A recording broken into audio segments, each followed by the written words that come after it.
Hello, everyone, and welcome back to our lectures on the Exalted Treatise on the Response of the Tao. If you were to ask me, one of the best things of learning sinology is being able to tap into this body or corpus of knowledge that really offers insights and inspiration for thinking and relating to the world around us. And people say, standing on the shoulders of giants. Well, literally, by tapping into this wealth of knowledge, we're able to apply this time-honored wisdom to our day-to-day life and work.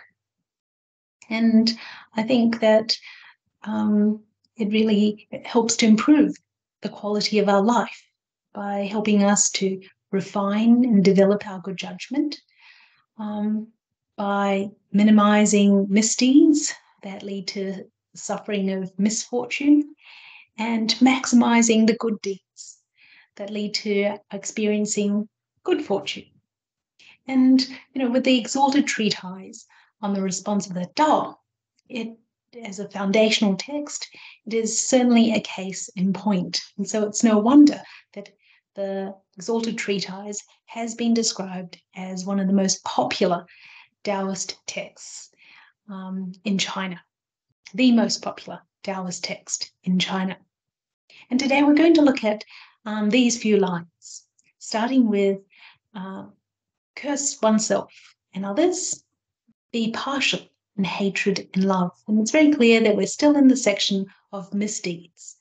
So the Exalted Treatise here is warning or advising us against cursing oneself and others. What do we mean here by cursing? Well, oftentimes it involves, it's where a person might express their intentions along the lines of, I swear to do such and such, or I swear to God that such and such. And just by the very word curse, basically wishing some sort of misfortune, even death, on themselves or on other people. Now, the point to remember is that, quite aside from whether that curse, our muttered words, our intentions have any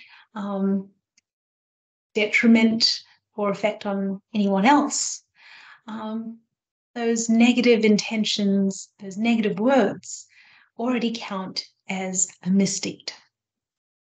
So that's important to remember.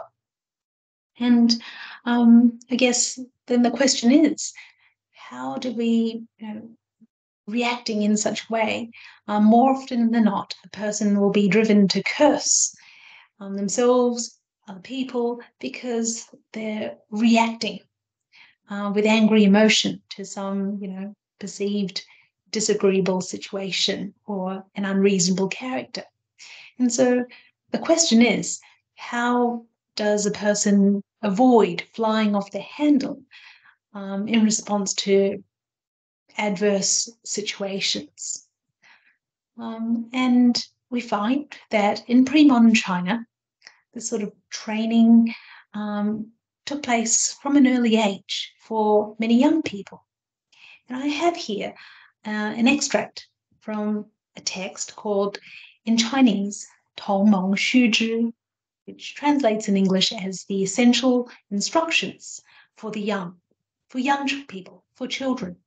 And so the text is very specific. It was actually put together by the 12th century philosopher, scholar, and official, Zhu Xi. And you might remember that he was the person who put together the 4 books of Confucian learning. Now, in this particular text, you can see that young children from an early age were directed to meet with criticism with a sense of patience, respectfulness, and attentiveness.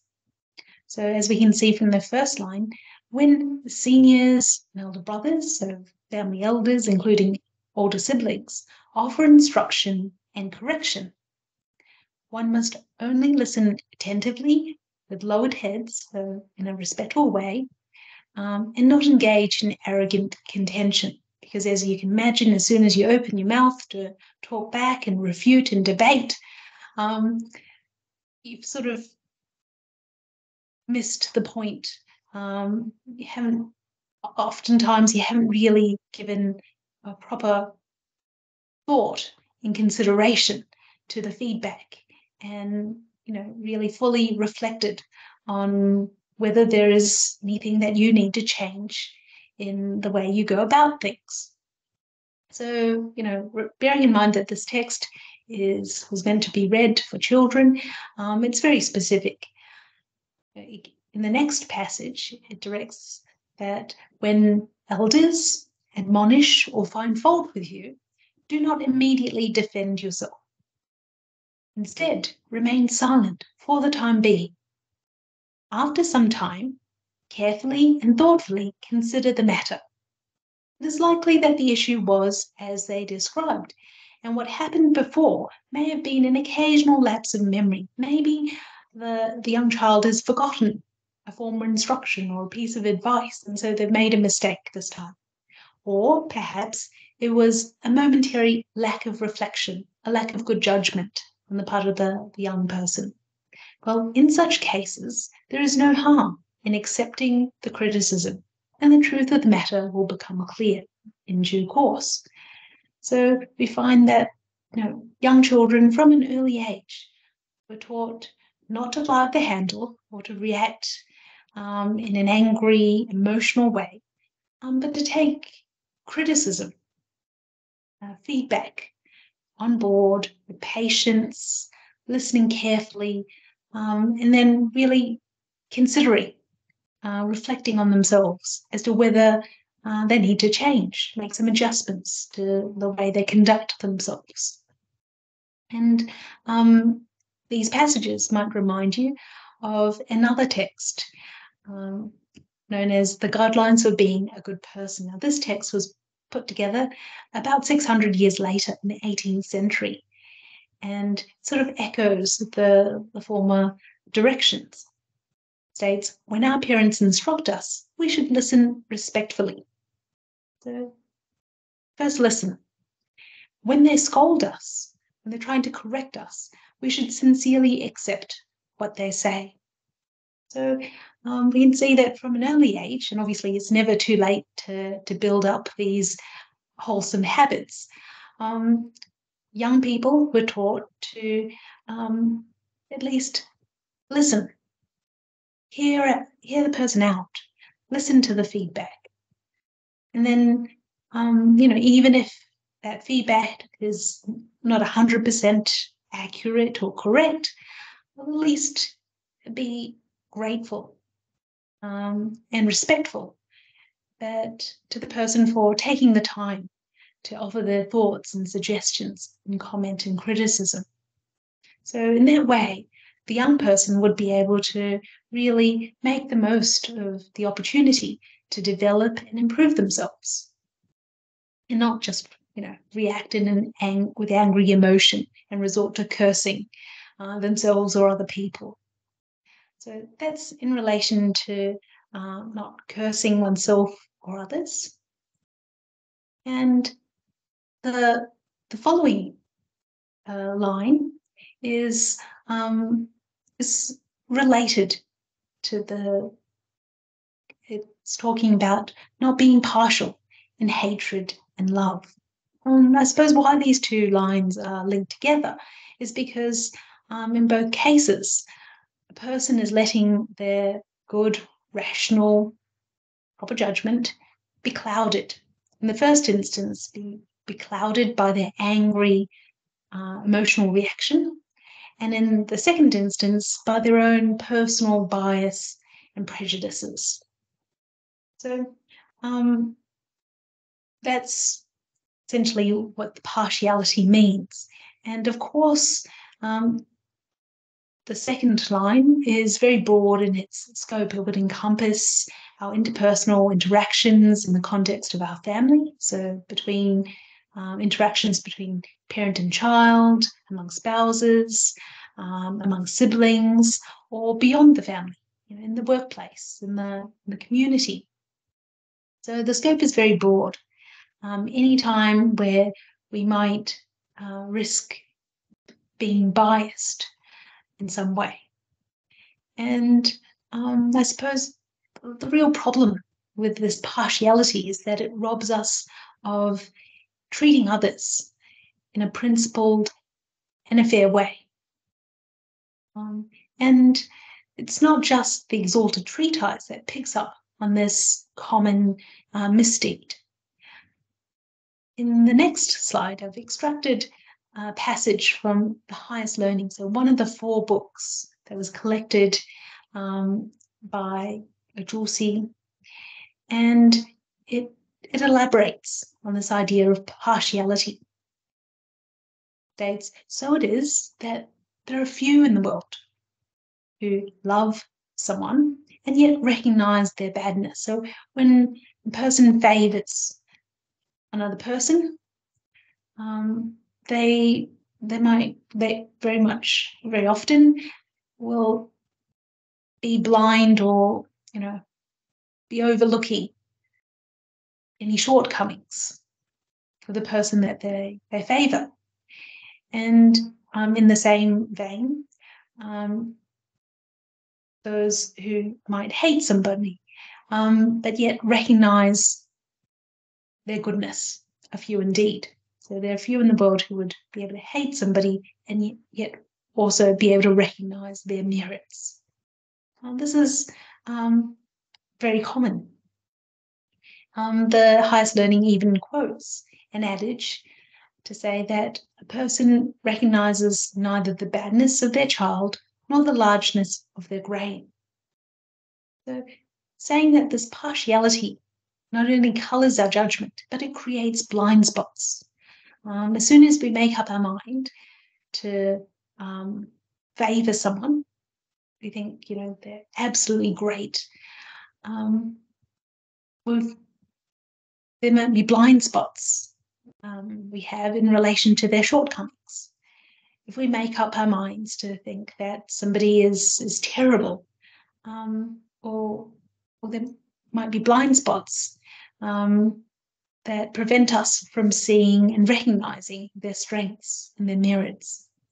And the adage offers 2 common examples where a parent might be, so proud of their success of their son or daughter.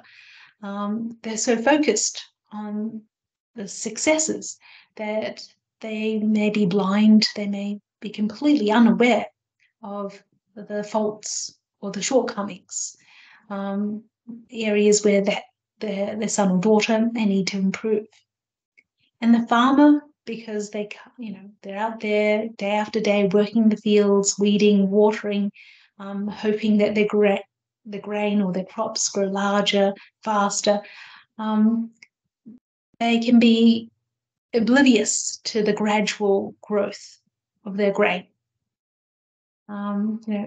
Between parent and child, we have this close emotional bond, and between the farmer and the grain, they're in contact almost every day. You see that the plants every day, and it's hard sometimes to notice the gradual growth. So what it's saying here is that partiality, bias, prejudices robs us of treating others fairly by colouring our judgment, by creating blind spots for ourselves to the extent that we can't even recognise something that is right in front of us, recognise in people that we might be around on a day-to-day basis, as within our family, for example. So we can see that there are dangers and downsides to this partiality. Now, the collected commentaries on the Exalted Treatise refers to a positive role model, a person who has risen above their partiality in the context of their family.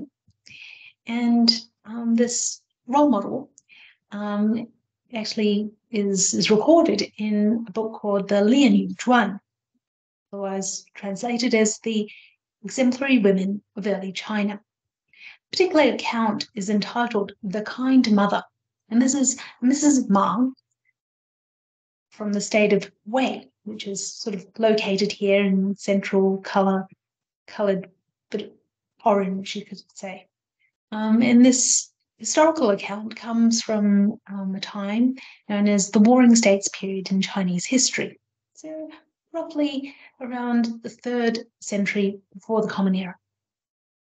And this woman married Mang Mao, the state of Wei, and he was a widower.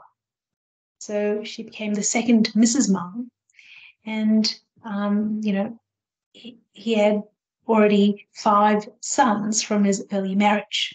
So the former wife had passed away, he was a widower, and so the second Mrs. Wang came to have 5 stepsons. She had care of the stepsons as well as later on 3 children of her own. So 8 children, 8 sons altogether. Unfortunately,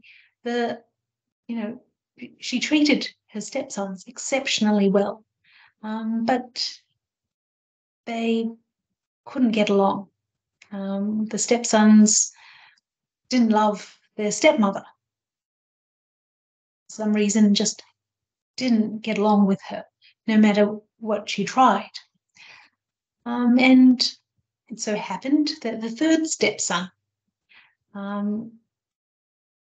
violated one of the laws of the state, and as a result was condemned to punishment by death, the death penalty, for this legal offence.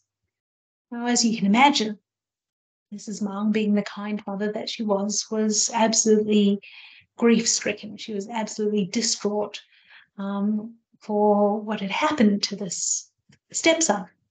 And so she works very hard day and night, pull out all the stops to try to save her stepson, find a way, any way, for him to avoid this death penalty.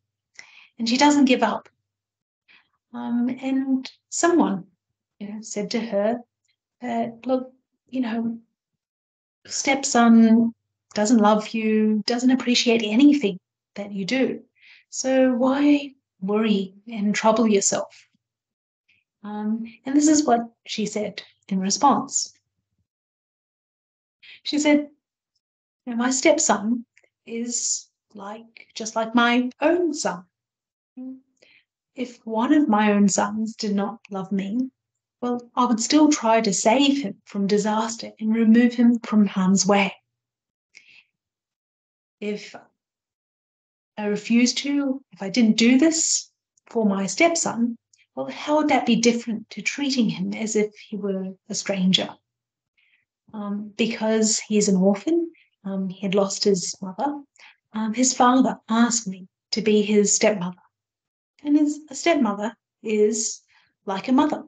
So if I'm meant to be a mother, but I'm incapable of loving my own child, well, how could a mother be considered kind?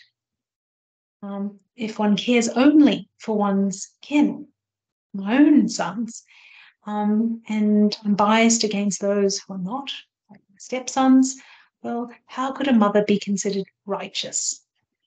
Without kindness and righteousness, how could I be considered a good human being? How could I take my place in the world?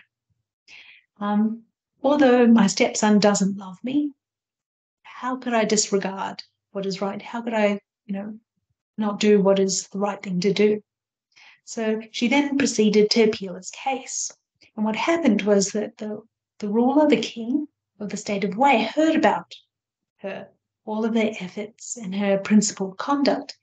And he had very high respect for this Mrs. Mang.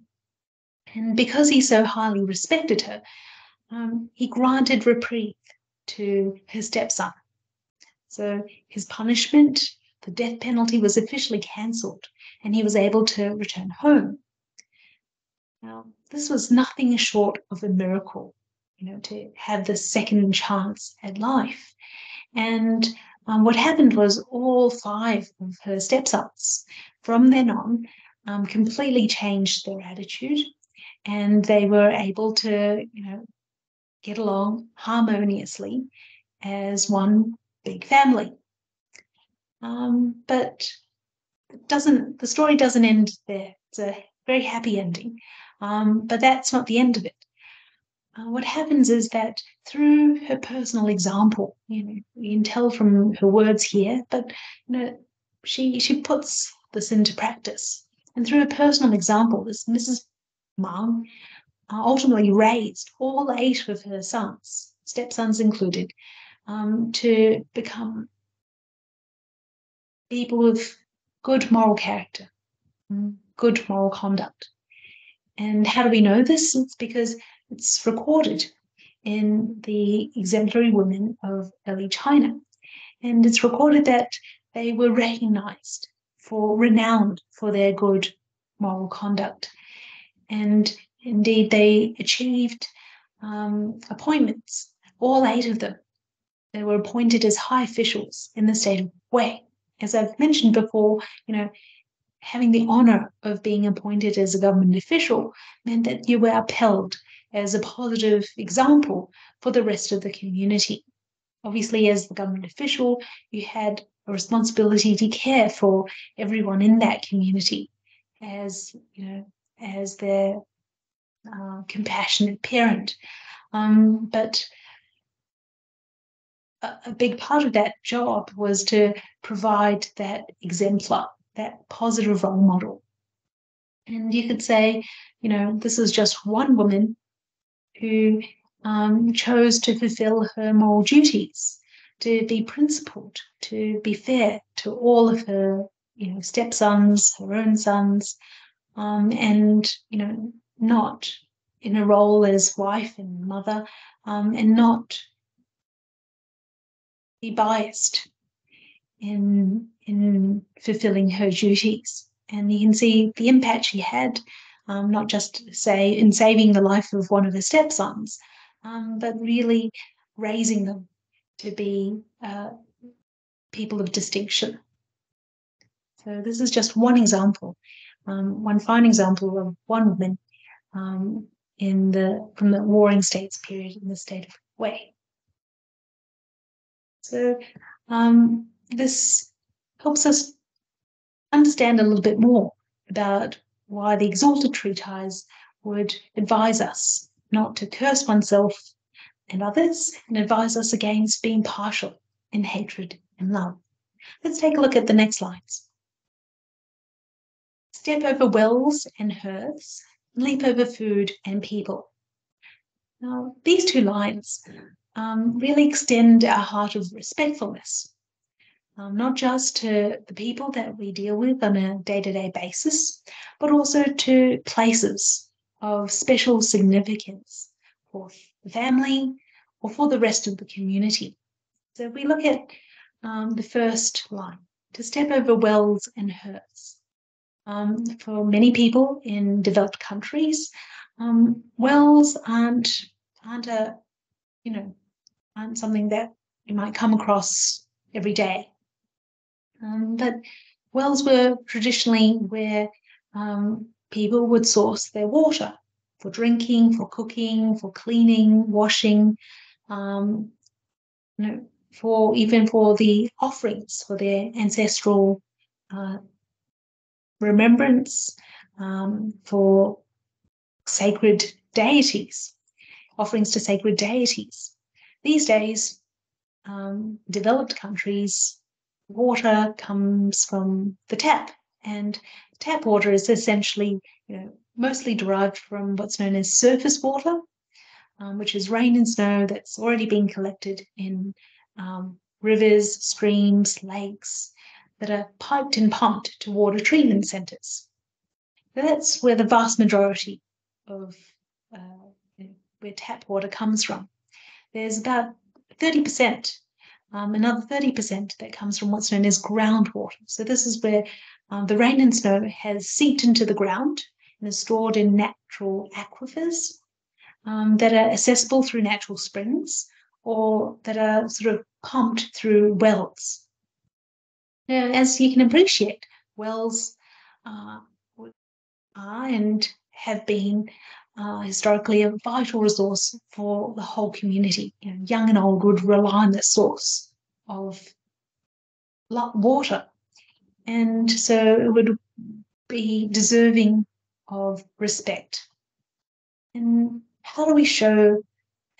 Well, on top of that, there's some people believed in a spirit associated with the well. So all the more reason to show respect. How do we go about showing respect to the well? Well, the Exalted Treatise advises not to step over the well. So not all wells had this sort of enclosure over the top or, a barrier around the sides. And so it would be very easy for someone, if they were in a rush, to just cross over, step over the well. But the idea here is not just, trying to walk around the well instead of stepping over the well. That would be the literal meaning. But the broader idea is that we show respect to this special place. This is a vital resource for the whole community. And we show respect by ensuring that the well and its water is kept clean and clear. So, for example, this would mean not leaning over, looking into the well, not causing things to fall into the well, causing contamination of the water. That would be a very big problem. Anything like that. So stepping over the well, even more than that, ensuring that it's not contaminated, remains clear, remains usable for everyone. Now, what about hearths? I've got a picture here of what hearths mean in this context of the Exalted Treatise. It is a place where the stove would be. And traditionally, stoves would be, wood-fired, or they would rely on some form of fuel. Very different to, our gas and electric cooking these days, where our stoves are sort of, bench height, the level of our waist around there, right up against a wall, etc. And so in the next slide, I've got some photos where just to give us an idea of what the traditional setup would be. The hearth would be located much closer to the ground, so akin to how our the stoves would be set up when we go camping, and when we're not cooking, when it's not cooking or hot, as you can imagine, being located so close to the ground, it'd be very easy for children or anyone in a bit of a rush to step over the hearth. Why would it be wrong to step over the hearth? Well, the hearth would be the place, essentially, where the kitchen is, where all the meals for, the family would be cooked. So clearly you wouldn't want to be stepping around, causing contamination. It would be a matter of food hygiene. But more than that, so you might remember, earlier on in the Exalted Treatise, it refers to the kitchen god. And certainly the kitchen god is associated with the hearth. And that's where the kitchen god is based. So this is the paragraph earlier on in the Exalted Treatise. The kitchen god reports on the misdeeds of the whole family, all the members of that household, to their heavenly court on the last day of each lunar month. So it was, very much respected, and being based at the hearth, that would be all the more reason to, show respect to that particular place in the family home. It was a very special place for the whole family. Now, how do we show respect to the hearth? I've mentioned before not stepping over the hearth. But more than that, it means keeping that kitchen area clean and tidy, to prevent pests, to ensure sanitation, food hygiene, because essentially that's where all the meals of the family would be cooked. It also means not burning things that would contaminate that area. So those would be some of the ways to show respect to the hearth. And that's essentially what this line about not stepping over the wells and the hearths mean. Well, by extension, the Exalted Treatise here mentions wells and hearths. These are places of special significance for family, for community, and you could say by extrapolation, it sort of extends our heart of respectfulness to other places, places of worship like mosques, churches, temples, sites of heritage, monuments, memorials. So we visit those places to learn from the past, and in doing so, the same spirit as not stepping over wells and hearths, we would do well to be mindful of not maybe chattering loudly, not singing loud in those special places that I've just mentioned. Maybe checking first whether taking photos is allowed, whether any parts of that site is off limits to visitors, not having, not running around, but walking carefully when visiting those special places. So this would also be, let's say, an application of this particular piece of advice, not to step over wells and hearths. And the next line, it relates to leaping over food and people. Again, it's about extending our heart of respectfulness to the food that we eat. We rely on food to nourish our bodies, to sustain our lives. And people, for people who would be, people were traditionally considered to be one of the three resources, along with heaven and earth. So you had heaven, earth, and humanity. And why they were considered resources is because heaven, all living beings are sheltered by heaven. All living beings are accommodated by the earth. And humanity, through the moral excellence of the human being, plays a role that is no less important than heaven and earth in supporting, in nurturing life. So hence, both food and people would be deserving of our respect. What does it mean to leap over? To leap over in the sense is not just, with our legs, but not sort of going over the top of food and people. Well, in the past, it was a time before tables were invented, or even, when tables, people used lower tables. I found a photo here where the table might be a bit lower than usual, and a person maybe rushing about might leap over, walk around, or walk over. That's in relation to the food. Well, what about people? Yes, when people are, maybe resting or lying down on the ground, it would be very easy to cross over. But also, this idea of leaping over or reaching over the tops of people would also encompass where a person has to sort of carry another person on their back, on their shoulders, or moving another person through means of a sedan chair or a palanquin.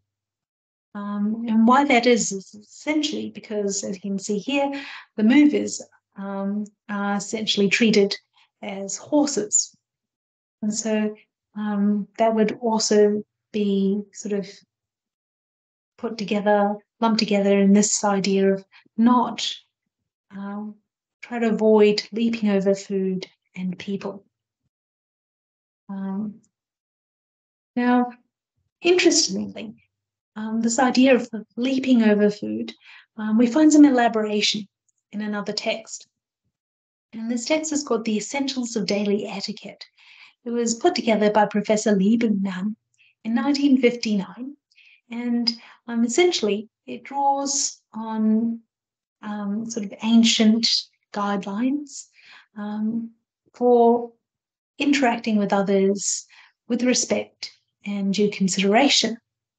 And in the section on dining, it explains, it gives specificity on how not to leap over food.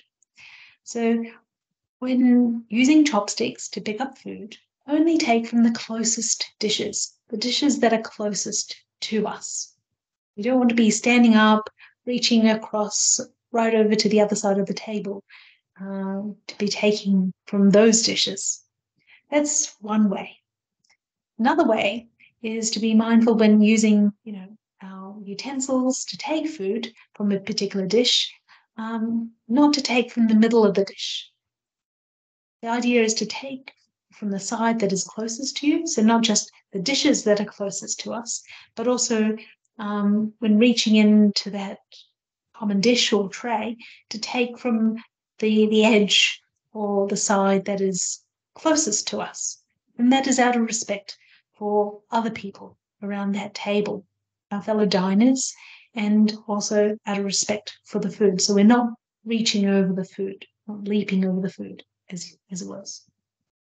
So that's in relation to the hearth and the wells and the food and the people. And finally, we come to these lines, where the Exalted Treatise advises against harming children either before or after birth, and advising against engaging in many clandestine misdeeds. Well, what does it mean? Well, the first line essentially relates to infanticide. Infanticide is where young children, typically under the age of 1, where they're harmed to the extent of being killed.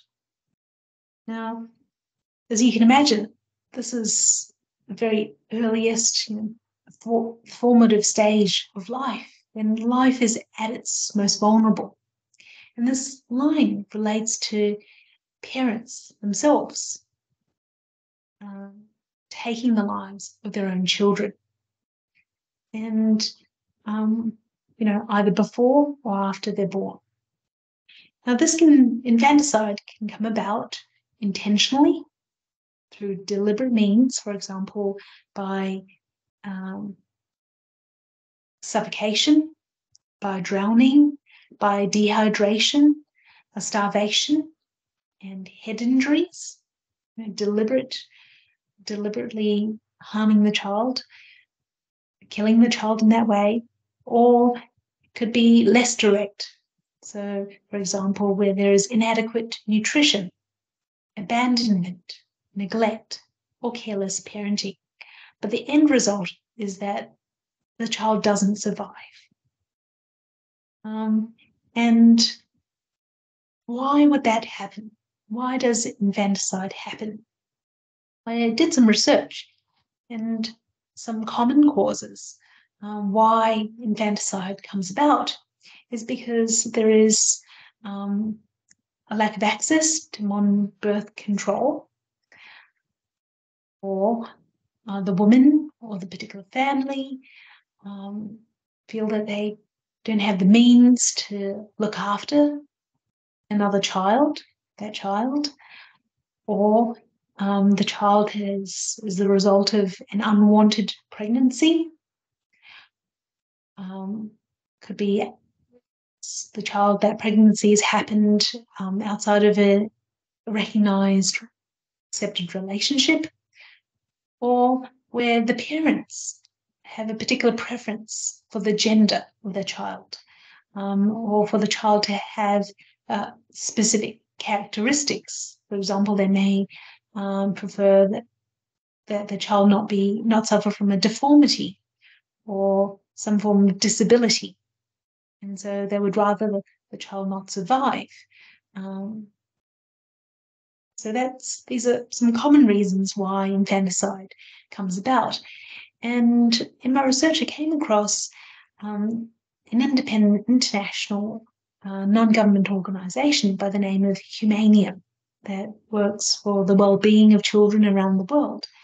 And it mentioned a particular study that looked at a slum in Brazil over a 25-year period.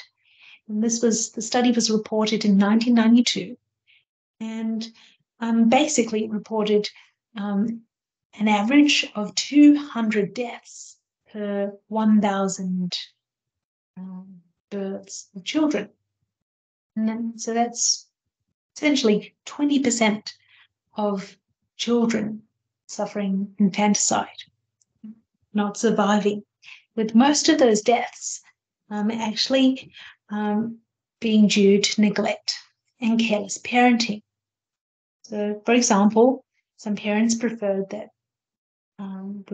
that their children be precocious, clever, fast, active, and when a child might exhibit opposite features, well, they might be given less food compared to their siblings, or they would not get the medical care that they should when they are sick. And the reason is that they're treated in this way because they're considered to show less aptitude for life. This is just one study of infanticide. In 2006, so let's say roughly 20 years ago, the United Nations had a world report on violence against children, and that also referred to infanticide, particularly gender-related infanticide. So it stated that in some parts of South Asia, high rates of murder of girls within a few days of birth had been reported, with these deaths often disguised and registered as a stillbirth. So these cases can be hard to detect. A study in India, interviewing 1,000 women regarding pregnancy outcomes, found that 41% of the early neonatal female deaths were due to female infanticide. So where there's a clear preference for having male children, for having boys. Although the practice is apparently not limited to India, one study estimated that 8 to 10% of infant deaths in 1995 could have been due to female infanticide. This is a problem not just in the past, but it's a problem in many parts of the world that persists through to the present day. And it's not difficult to understand why it is a misdeed. Now, if we turn to the next line,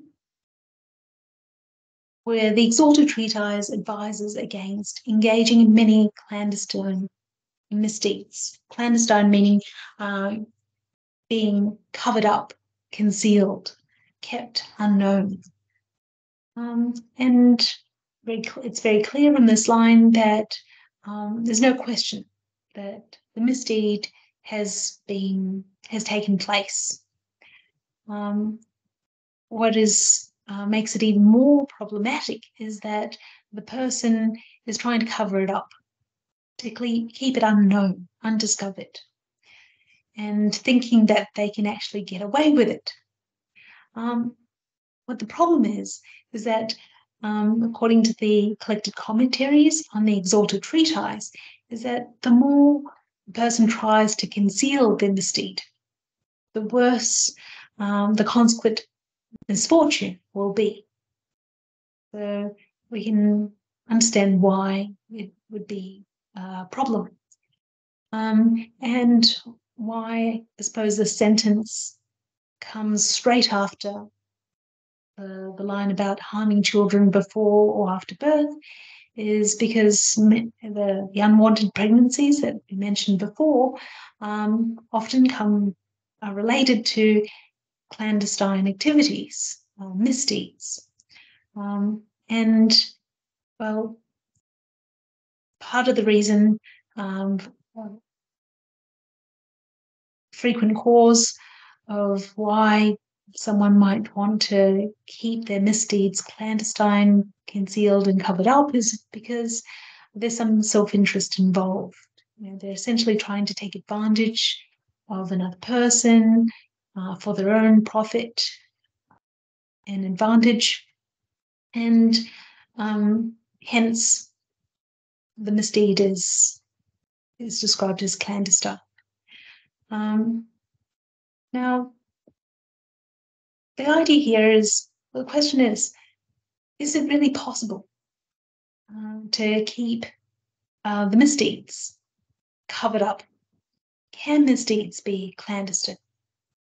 Well, according to the Extended Wise Sayings, which is an eclectic compilation of proverbs and maxims and sayings, that's not possible. It states, whispers, the tiniest, smallest sounds on earth resound like thunder in heaven. And misdeeds in private, the spirits see as clear as lightning. Now, if you turn your mind to the early part of the Exalted Treatise, it actually refers to many spirits. There are spirits in heaven and earth that oversee the misdeeds of each and every human being, and will deduct, take parts of time from their lifespan accordingly, according to the severity of those misdeeds. There are further spirits that exist above our heads, the spirit lords of the northern constellations, that also record misdeeds and reduce lifespans by units from 100 days to 12 years. And then there are spirits within our body, 3 spirits within each person's body that periodically report on the person's misdeeds to the heavenly court. And on top of those spirits, there is the kitchen god, who also reports on the last day of each lunar month. So I would suggest that it would be very difficult, if not impossible, to keep, to commit any sort of clandestine misdeeds.